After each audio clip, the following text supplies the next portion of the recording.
I'm going to get to the tub portion, and I don't mean to talk down to any of you guys by disassembling this stuff, but a lot of you don't know. So I'm going to go through this as quick as I can.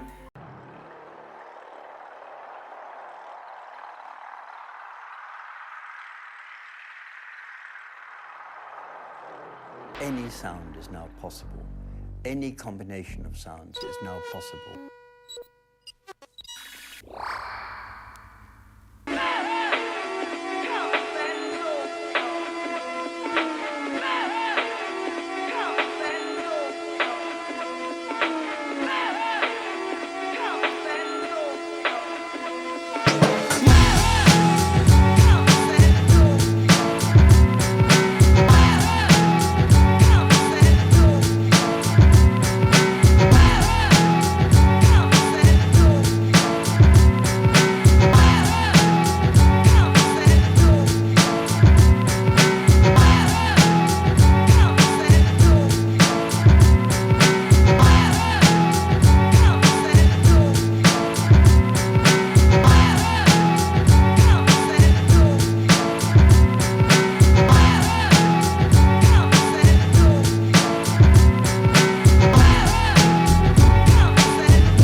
So we are basically finished with this shower. Sorry I didn't show the process of setting the tile. It's very, very boring. I think I have a couple of videos on my channel where you can watch how to set tile. In fact, I'll probably go ahead and link something down in the description box about how to set tile, how to build up a curb, and all this other stuff that you probably missed. There are a couple of pointers that I wanted to show you, since this is all about pointers on building a shower. What the clips do is they allow you to have no lippage. So everywhere along these lines there's no lippage going on. And that's specifically, especially when you're doing a half offset, a brick pattern if you will, that those clips facilitate you not having any lippage on your lines. So just a couple of hints as I go through. I'm just thinking of them. I'm not writing any notes to myself, which I probably should. So you're getting as close up to the wall as possible. Down there at the bottom where you see it's almost touching the wall, that should have been backed out just a little bit. You want some grout to go in there. Same as you do between tiles. That's the whole purpose of a grout line, is that your tile is not set up against each other. We are at the grouting stage right now, and this is a very slow process. So what you want to do is come in with a razor knife or some other type of, little putty knife or something like that, a razor knife, and you want to clean out your grout line. So where you see this excess thin set, or if any of your clips popped off or whatever, you take that knife in there, and careful not to take any of the glaze off of the tile. You just go through that process of cleaning out the grout line. So to that point, you try and clean all the thin set as you're going along. You're not always successful, but before you grout, you should be doing that. That's one thing. Another thing, I don't even know if I mentioned it going into the video, we're going to be doing a transition strip, an aluminum transition strip, and I'm setting my thin set probably about 2 inches shy of where my transition strip goes in. So thin set goes all the way along this tile, all the way up to about maybe 2 inches, inch and a half or so. There's no thin set, there's a void, and that void is intentional. So what I'm going to end up doing probably after the floor is set down here, you don't want to do it right away. Once the floor is set, then I'll push in with a 6-inch putty knife. I'll push in a bunch of thin set into this void that I've created all along here. And once all the thin set is in there, it's a little sloppy at first. You're going to wipe it off, and then this is an 8-foot ceiling, so I'm going to measure out and cut my transition strip and stick it in there. And then I'm going to take a couple of shims and pop it out if it needs to be popped out a little bit. So the shims, or whatever you decide to use to push that out from the wall, you let that dry overnight, clean off your strip and clean off all that stuff.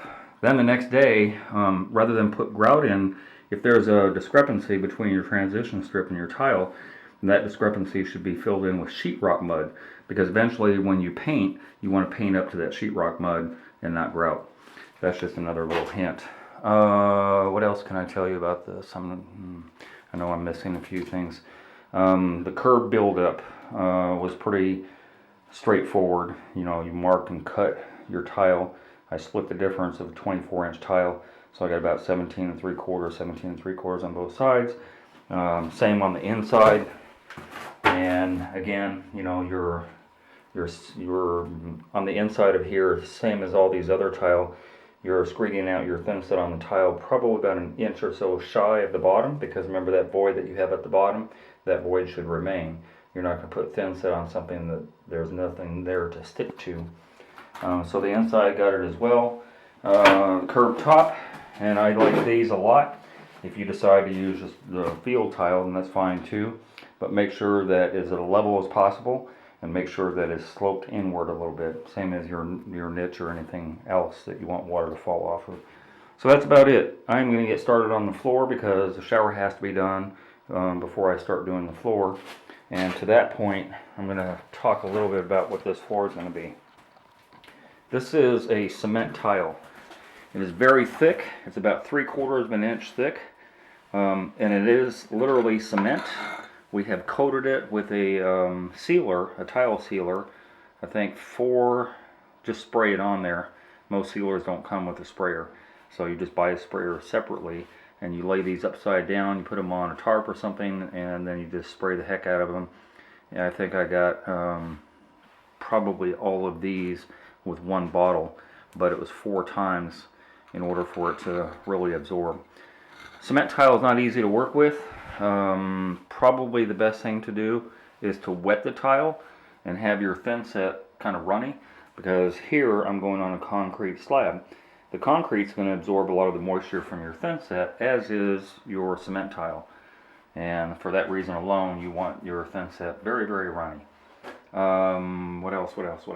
So going forward with this, and this would apply to any tile, so although that doesn't really matter for this purpose of the video, you're going to measure out on the front here. And by the way, this is a 4 tile design, so 4 of these tiles come together. As you see, little circles should make one large circle, and then you've got about a 16 by 16 one tile basically. I'm going to be doing 1/16 spacing on here, and I start from the very center. I find my center mark, and that's where my first design goes. The crack of my first design will go right there. That's the best way to go, because this is where you walk in. I think there's going to be about an 1.5 or 2 inch cut along the perimeter here, and then the perimeter down there is what it is. Another thing too, I have this 2x6, and that's going to be a ledger board.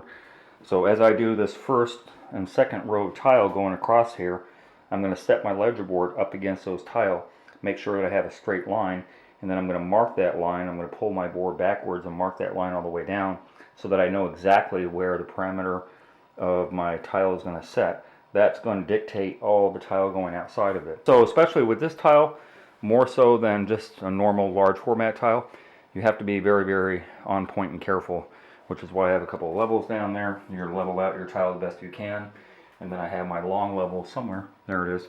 So my 4-foot level is always going to be double checking my work.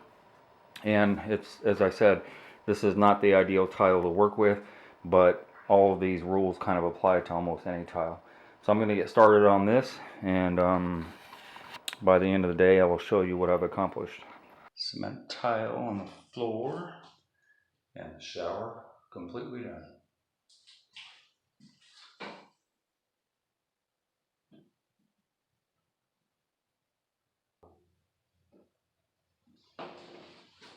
This is actually the finished job with the vanity already installed, and all the tile has been grouted. Toilet hasn't been set, but I'm not doing that. And then this is the shower, and I think I showed you that already, but here's with the shower fixture installed and everything. So the rainforest head, and then the sliding wand.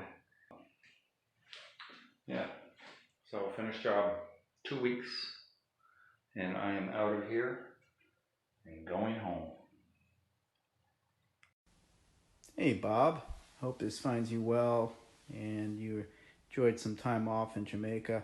I wanted to share with you the final, one of the final looks of the bathroom and the work you guys did. Got the mirror put up today. Took a while for them to finish that out, trim it, and I ended up doing this up here. I kind of made these little cabinet fronts to match the style of the cabinet here, with a little like a 45-degree camphor on them, and you know, got the backsplash and side splash and put in. And just going to show you the shower door was put in and what that looks like. If you want to share with any of your customers. So overall, we are very happy. I just wanted to share that with you and wish you the best. Take care. Hey, if you enjoyed that video and you learned something, consider being a Patreon member. $5, $10, $15 a month would help me greatly produce more videos. I make nothing from YouTube at all. If you're gonna call me for advice, please donate $50 for 30 minutes. My link to my PayPal and my Patreon account is down below. And if you haven't already, hit the subscribe button and hit the bell so you get immediate notifications as soon as I post videos. And thank you very much for your support.